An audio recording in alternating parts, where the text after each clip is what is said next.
Wadaron utawi lafaz ad-daron qaryatun itu sebuah desa min qura Damaskus dari sekian banyak desanya Damaskus. Jadi nama desa. Makanya Abi Sulaiman ad-Daroni, Abi Sulaiman dari daerah Daron. Dari daerah Daron. Kalau kita dari Indonesia berarti Al-Indonesi. Repot itu Al-Tan Samuk tinggi kan repot. Qaryatun yaitu satu desa min qura Damaskus dari beberapa desanya Damaskus. Mata wafat sapa Sulaiman ad-Daroni sanata khamsa asyrata pada tahun 15 ini lan 200. Jadi beliau meninggal pada tahun 215 Hijriah. 215 Hijriah. Berarti ini hidup di kurunnya Imam Asy-Syafi'i. Cuma mungkin wilayahnya beda. Imam Asy-Syafi'i lahir tahun 1150 Hijriah. Beliau meninggal di tahun 204 Hijriah. Ini Sulaiman ad-Daroni meninggal pada tahun 215 Hijriah. Annahu sesungguhnya Abi Sulaiman ad-Daroni ola iku berkata sapa Abi Sulaiman ad-Daroni fil munajati di dalam munajat. Fil munajati di dalam munajat ma'allahi bersama Allah Ta'ala. Ma'allahi Ta'ala bersama Allah Ta'ala.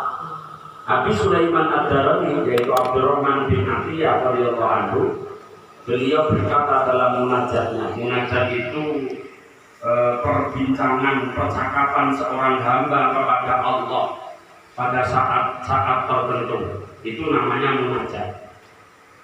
Ilahi la in talabtani bidzanbi la atlubannaka bi'afwika li'anna maghfirataka awsa'u min dunubi. Ilahi wahai Tuhan ingsun, wahai Tuhanku, la in talabtani sungguh jika engkau menuntutku bidzambi terhadap dosaku, terhadap dosa-dosa yang aku lakukan, la atlubannaka sungguh aku akan meminta kepada engkau bi'afika untuk mendapatkan maafmu. Ini munajatnya Sulaiman ad-Daroni. Ya Allah, jika engkau menuntut saya atas dosa yang saya lakukan, maka saya akan menuntut Tuhan untuk mendapatkan maaf dari engkau. Di anna maghfirataka krono, karena sesungguhnya ampunan Tuhan. Di anna maghfirataka, karena sesungguhnya ampunan Tuhan. Jawanya karena krono sak temene panapura Tuhan. Ausa'u iku lebih luas. Ausa'u itu lebih luas min dunubi daripada dosa-dosa ingsun. Sesungguhnya ampunan engkau ya Allah itu lebih luas daripada dosa-dosa yang saya lakukan.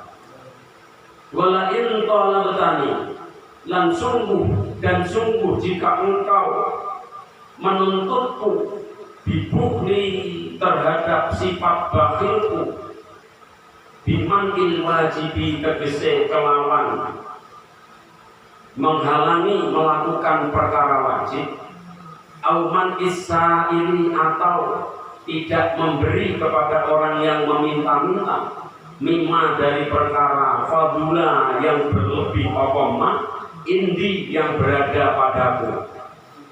Jika engkau menuntutku karena kebakhilan saya, karena sifat pelit saya, pelitnya bisa jadi kita ini tidak rajin melakukan kewajiban. Bisa jadi pelit kita karena kita menolak orang yang meminta-minta sementara ada kelebihan sesuatu, hartakah itu dan lain sebagainya dalam diriku. La'at lubannaka, maka sungguh aku akan meminta engkau bisa khoika untuk mendapatkan kemuliaanmu. Sakho itu kemuliaan yang identik dengan kedermawanan kalau manusia. Jadi kemurahanmu kalau Allah. La'at lubannaka, maka sungguh aku akan menuntutmu, memintamu ya Allah bisa khoika untuk mendapatkan kemurahan-Mu. Ai bikaromika tegese untuk mendapatkan kemurahan-Mu. Wala in adkhaltani, lan sungguh dan sungguh apabila Engkau masukkan saya an-nara ke dalam neraka, la akhbartu, maka sungguh aku akan memberikan kabar ahlan nari, kepada penduduk neraka, bi anni, bahwa saya ya Allah uhibbuka, itu sangat mencintaimu. Ini luar biasa munajat seorang kekasih Allah kepada kekasihnya.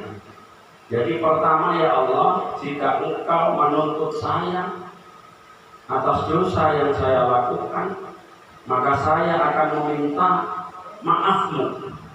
Jika Engkau menuntut saya karena sifat pelit, bakhil, kikir saya, maka saya akan meminta kemurahan-Mu. Jika Engkau memasukkan saya ke dalam neraka, maka aku akan kasih kabar kepada penduduk neraka bahwa sungguh aku sangat mencintaimu ya Allah.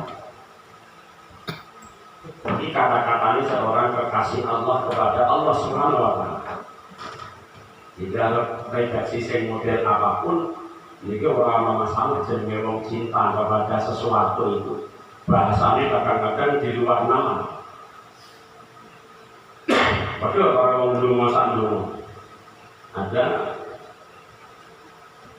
orang yang mengatakan akhir-akhir ini sebaiknya doa itu tidak perlu diawali bismillah. Lah kok aneh-aneh? Apa salahnya doa nganggo bismillah? Apa nganggo bismillah terus doanya mau salah atau malah ora dikabulkan? Padahal sesuatu perkara yang baik ketika diawali dengan bismillah maka akan mendatangkan keberkahan. Sesuatu yang baik tidak dimulai dengan basmalah maka bahwa aktar terputus dari rahmat Allah. Jadi kalau sudah membicarakan tentang bahasa cinta itu sudah luar biasa, di luar konteks, kadang-kadang di luar dari nalar kita sebagai manusia. Maka ketika Abdurrahman bin Atiyah atau Abi Sulaiman Ad-Darani bermunajat kepada Allah bahwa penyadaran secara utuh, pertama beliau mengatakan, engkau apabila engkau menuntutku terhadap dosa yang kulakukan, aku akan menuntutmu untuk mendapatkan maafmu. Jadi kesadaran secara penuh bahwa beliau sendiri menyatakan dirinya tidak lepas dari dosa. Maka ketika itu nanti terjadi, Allah akan diminta olehnya untuk memberikan ampunannya. Alasannya beliau menyampaikan munajat seperti itu karena dasarnya di anna maghfirataka awsa'u min dunubi. Ampunan Allah itu lebih luas daripada dosa yang dilakukan hambanya. Ini dalam ilmu khauf dan roja. Manusia itu harus seimbang antara khauf dan roja. Khauf itu rasa takut untuk melakukan maksiat dan dosa. Roja itu berharap untuk mendapatkan rahmat Allah. Tidak boleh kemudian berat sebelah. Orang yang terlalu banyak khaufnya, sedikit rojanya, dia akan mudah putus asa dalam kehidupannya. Kesalahan selalu dijadikan dia sebagai alasan untuk merasa rendah, merasa tidak pantas mendapatkan rahmat Allah. Tapi kalau kemudian besar rojaknya, ampunan Allah itu lebih luas daripada dosa yang dilakukan hamba-hambanya, maka akan memunculkan keberanian bagi dia untuk melakukan maksiat. Apa harus maksiat? Apa gue kok maksiat? Terus tenang aja.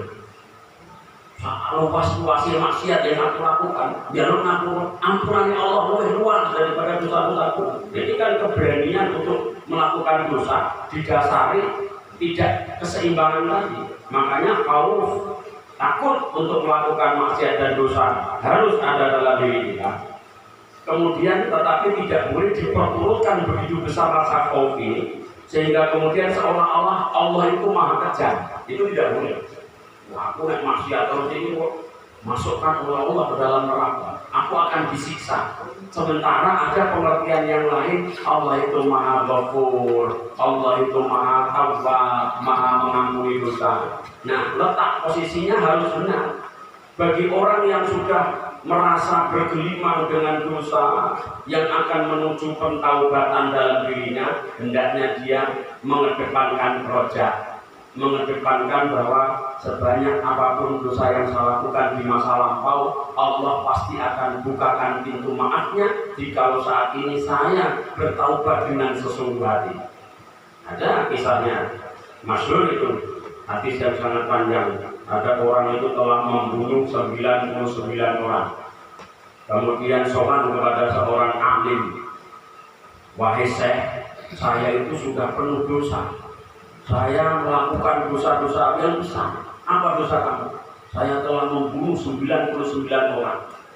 Apakah Syekh dengan dosa saya yang seperti itu, saya nanti akan bisa mendapatkan maaf dari Allah? Bisakah saya ini diampuni oleh Allah? Ini Syekh pertama jawab, dosa ini sudah sebesar itu, Allah tidak akan mengampuni. Langsung orang alim ini dipenggal sisa kepalanya dengan 100 orang. Genep. Akhirnya dia masih penasaran karena memang dia sudah akan insaf dan akan menuju bertaubat. Soal kepada Syekh yang lainnya, wahai Syekh, dosa saya sangat banyak. Saya ingin bertaubat pada saat ini, tapi saya mau bertanya terlebih dahulu. Saya kalau bertaubat, apakah Allah itu berkenan untuk menerima taubat saya? Saya kalau minta ampun kepada Allah, apakah akan mengampuni saya? Apa sebenarnya dosa yang kamu lakukan?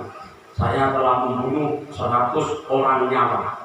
Maka orang tersebut karena pengetahuannya yang sangat luas, Allah Maha Rahman, Allah Maha Ghafur, Allah Maha Tawwab, maka beliau mengatakan, Allah akan mengampunimu jikalau kamu bertaubat dengan sungguh-sungguh. Karena apa? Seluas apapun dosa yang kamu lakukan, masih luas ampunan Allah. Terbangunlah rasa optimis dalam dirinya. Baik, terima kasih Syekh. Terus apa yang harus saya lakukan? Kamu tinggal di mana? Saya tinggal di sebuah desa, sebutkan desa Fulan misalnya. Nah, desa itu identik dengan kejahatan, daerah yang penuh dengan kemaksiatan. Maka kamu jika benar-benar ingin bertaubat, kamu berpindahlah, kamu bertempat tinggallah di desa sana. Di petunjuk dari seorang Syekh tersebut, desa itu tempatnya orang-orang soleh.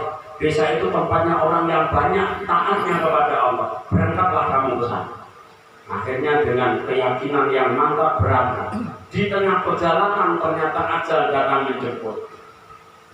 Ajal datang menjemput. Mati di tengah perjalanan. Malaikat rahmat, kalau malaikat ada rebutan. Ini urusannya akeh dari malaikat ada. Ini jatah saya ini, saya yang akan bawa dia menuju kepada siksa di alam barzahnya. Dari malaikat rahmat tidak bisa. Ini jatah saya, karena dia sedang melakukan perjalanan dalam pertaubatan, belum melakukan kebaikan sedikit pun barangkali. Maka mereka rebutan. Akhirnya mengadu keduanya kepada Allah Subhanahu wa taala, diberikan solusi gampang, diukur. Jarak dari desa tempat dia bermaksiat dengan desa yang akan dia tuju untuk melakukan pertaubatan, diukur jaraknya. Ternyata jaraknya selisih sedikit lebih dekat kepada desa di mana desa tersebut merupakan penduduknya merupakan ahli taat ibadah kepada Allah. Maka di situ kemudian roh dari orang yang maksiat kemudian bertaubat tersebut dibawa oleh malaikat rahmat, padahal belum melakukan kebaikan apapun. Pertaubatannya sudah diterima oleh Allah Subhanahu wa taala apabila dia bertaubat dengan sesungguh hati. Nah, disinilah kemudian yang menjadi dasar utama Abi Sulaiman Ad-Darani bermunajat kepada Allah, ya Allah, kalau Engkau tuntut saya atas dosa yang saya lakukan, maka saya akan meminta maaf kepadamu. Karena sesungguhnya ampunanmu lebih luas daripada dosa yang aku lakukan. Jika Engkau menuntut saya atas sifat pelit saya, bakhil terhadap waktu, bakhil terhadap umur, bakhil terhadap kesehatan, penglakon wajib aja berhitung, sementara nikmat Allah itu tidak terhitung. Sholat hitung 5 waktu, alhamdulillah cukup. 5 waktu cukup, Ramadan alhamdulillah cukup, hitung terus.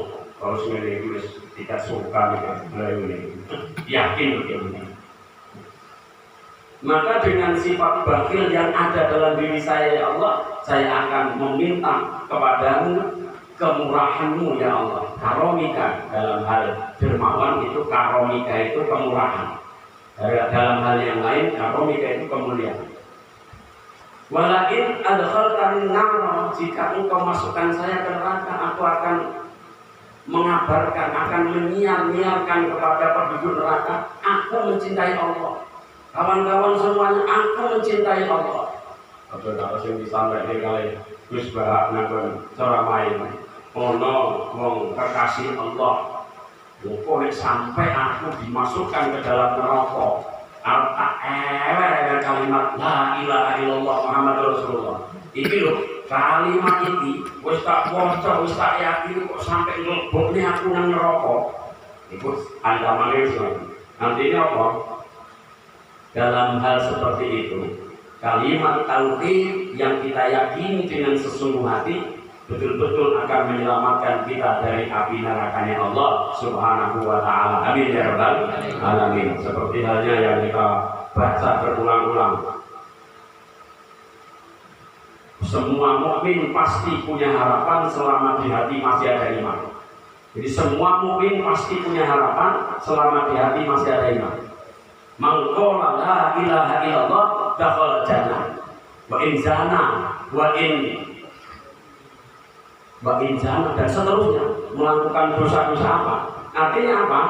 Kalimat tauhid la ilaha illallah itu tidak akan hilang, tidak akan sirna dengan maksiat yang dilakukan. Pertanyaan pertemuan yang kemarin kan seperti itu.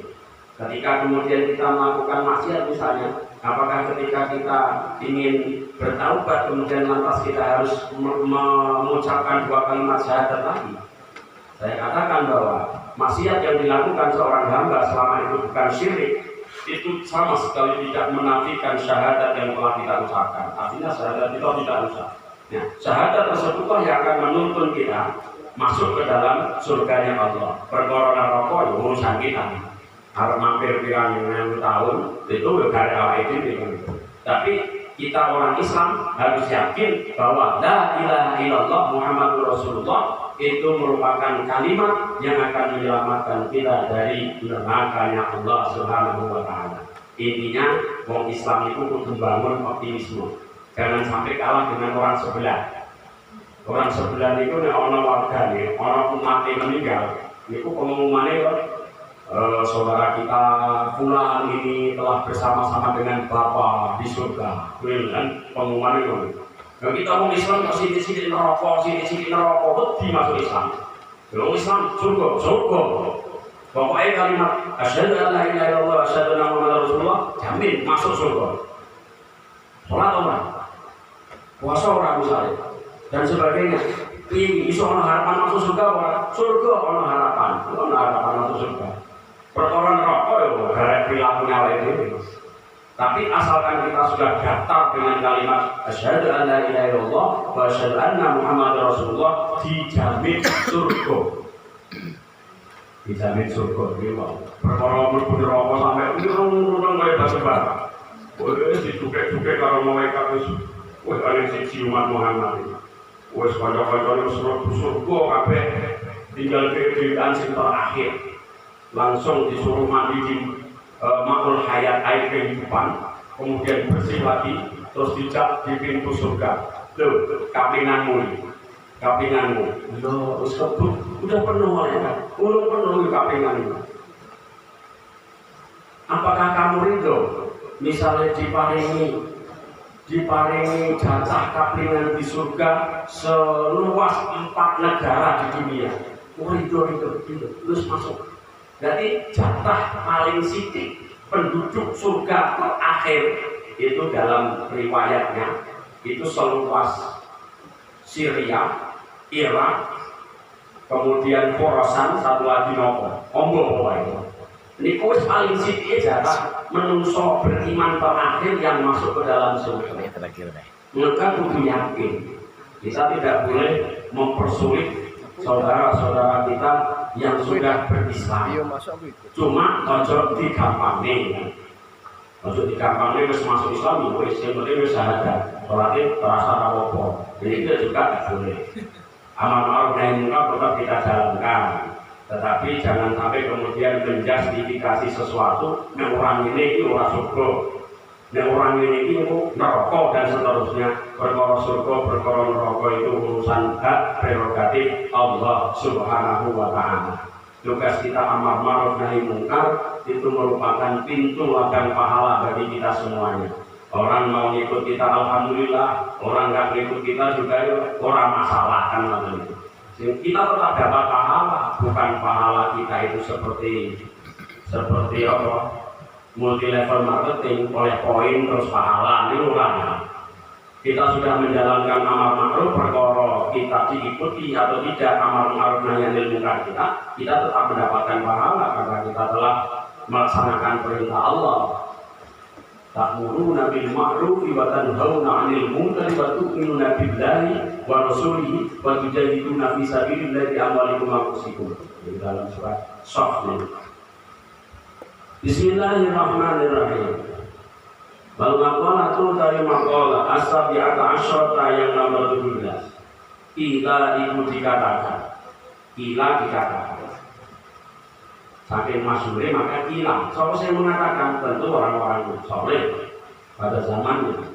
As'adun nasi man lahu qalbun 'alimun. As'adun nasi utawi paling beruntungnya manusia. As'adun nasi utawi paling beruntungnya manusia man iku wong. Man iku wong lahu kang iku tetep kaduwe man itu orang lagu yang iku baginya qalbun utawi hati alimun kang alimun kang ngerti hati sing alim.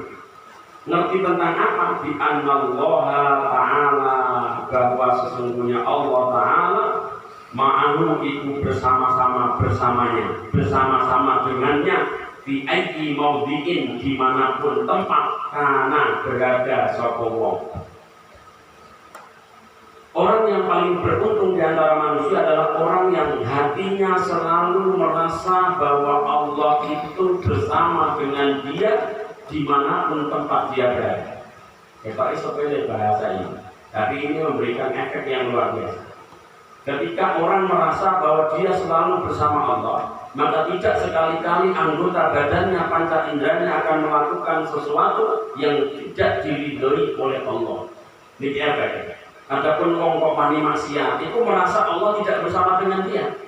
Adapun orang berani melakukan dosa, itu hakikatnya orang tersebut sedang tidak merasa bersama Allah. Kalau orang sudah dalam hatinya merasa bersama Allah, dia akan jaga pandangannya. Allah tahu apa yang saya lihat. Dia akan menjaga tangannya. Allah tahu apa yang saya lakukan. Dia akan menjaga kakinya kemana dia melangkah. Allah akan tahu. Kalau saya salah melangkah, Allah akan murka. Allah tidak ridho. Saya tidak ingin, Allah itu tidak ridho. Ini efeknya sudah luar biasa. Mungkin ustakan makomnya wali yang iso ini. Kok merasa bersama Allah dimanapun berada, di sirri wal alan, dalam kondisi sadar ataupun tidak, kondisi sendirian maupun ramai, itu luar biasa. Wis masuklah kelompok wali senajan kelasir rotor rendah, wis masuk nih, saya yakin. Yang iso nih, latihannya dia. Nah, ini jadi wali lagi. Wali murid. Wali kelas. Wali Allah itu cita-citanya oleh ikut latihan. Kita merasa bersama Allah dimanapun kita berada. Mau merasa bersama Allah, tidak akan merasa takut sedikit pun. Nah, ciri-ciri wali ini la khaufun alaihim wa la hum yahzanun. Ala inna awliya Allah la khaufun alaihim wa la hum yahzanun. Ingatlah, sesungguhnya kekasih-kekasih Allah itu la khaufun, mereka tidak punya rasa takut, wa la hum yahzanun, mereka tidak punya rasa sedih, khawatir tentang sesuatu. Itu ciri-cirinya awliya ilah. Kok isi khawatir sesok mangan apa belum wali. Bagaimana nanti anak-anak saya kalau saya tinggal mati nanti seperti apa? Itu burung wali. Kemudian Bagaimana nanti ketika saya tidak ada, atau kemudian saya akan ke sana, nanti bagaimana saya takut saya ke sana? Kurang wali. Karena apa? Belum merasa Allah hadir dalam dirinya. Tapi nek tidak ada rasa takut, tapi dalam hal yang benar maksudnya. Terus orang merasa takut, tapi dalam posisi negatif itu memberi buta. Aku mau wedi aku nek nyolong sawite Pak Edi lho wedi. Ora itu yang dimaksud. Wali kan. Bukan itu posisinya. Bismillahirrahmanirrahim. Paling beruntungnya manusia adalah orang yang dalam hatinya merasa Allah itu selalu menyertainya dimanapun dia berada. Wabadanun atau kepada kolbun. Wabadanun lan memiliki badan. Sobirun kang bersabar. Sobirun kang mampu bersabar alat taati untuk melakukan ketaatan. Wal marozi lan melakukan amal jariah. Gimana ini amal jariah? Jadi badan yang sabar. Orang yang paling beruntung di antara manusia pertama adalah orang yang selalu merasa bahwa Allah berada bersamanya dimanapun dia berada. Yang kedua, orang yang dalam dirinya ada kesabaran atas melakukan ketaatan maupun amal-amal jariah, atau sabar dalam melakukan ketaatan dan sabar pula dalam menjauhi kemaksiatan. Ini orang gampang. Nah, awal ini mungkin mikirnya gampang karena terbiasa terhindar dari maksiat, atau mungkin sebagian besar keseharian kita itu sudah terhindar dari maksiat. Tapi bagi orang-orang yang bertahun-tahun barangkali dalam hidupnya bergelimang dengan kemaksiatan, untuk keluar dari lumpur-lumpur dosa dan maksiat itu bagi mereka sesuatu yang sangat menyiksa. Maka butuh wabadanun sobirun, butuh badan yang sabar. Karena biasa maksiat itu, ada orang maksiat ya orang enak. Orang enak kadang ada kawan datang, ayo maka harap mau ini orang enak. Biasanya belum orang belum itu kemati gue saya orang belum melok kami menulis saya. Ini pun yang bagi mereka wis berat, ya wis lah, ayolah ayo. Masalah ini berat. Nah dia mudah saja. Mana yuk mau keplek, mau ngantuk, wis cukup. Tapi bagi mereka keplek lu. Masa gua lagi ngantuk bisa, biasa nih mangkat. Ayo, mangkat. Ayo. Berat itu wis. Alasannya menghormati konco. Ini berat bagi mereka. Maka perlu kemudian mendapatkan dukungan yang penuh, baik dukungan moral maupun materi, supaya mereka kemudian mampu untuk menuju kepada perbaikan dalam diri. Dia terus dijas, divonis. Wong kok kaya tidak kebaikan bangun niku ora bener. Wis dungane sing apik itu. Kemudian definisi menurut makalah ini, orang yang paling beruntung di antara manusia adalah waqanaatun dan waqanaatun lan rasa qanaah, sifat qanaah. Qanaah itu menerima dengan ridho apa yang ada. Ridon tegese ridho bima kelawan perkara yadi kang tetep ing dalam tangan. Ridho atas sesuatu yang dimiliki. Bima terhadap perkara yadi yang dimiliki juga boleh. Qanaah ridho nerimo atas sesuatu yang ada dalam diri kita. Min ismatillahi ta'ala, dari pembagiannya Allah Ta'ala. Allah memberikan pembagian kepada kita, yaitulah jatah kita. Kita harus ridho atas pemberian Allah. Wasukunil qalbi, dan tenangnya hati inda adamil ma'lufati, ketika tidak adanya perkara yang diinginkan, ketika tidak terwujudnya sesuatu yang dicita-citakan, ketika tidak tercapainya sesuatu yang diinginkan, artinya tetap tenang, artinya tetap ridho. Niku wong sing beruntung. Kok kita merencanakan sesuatu, ternyata rencana kita itu belum tercapai, terus hati kita mampu tenang, niku wis luar biasa. Itu sudah luar biasa.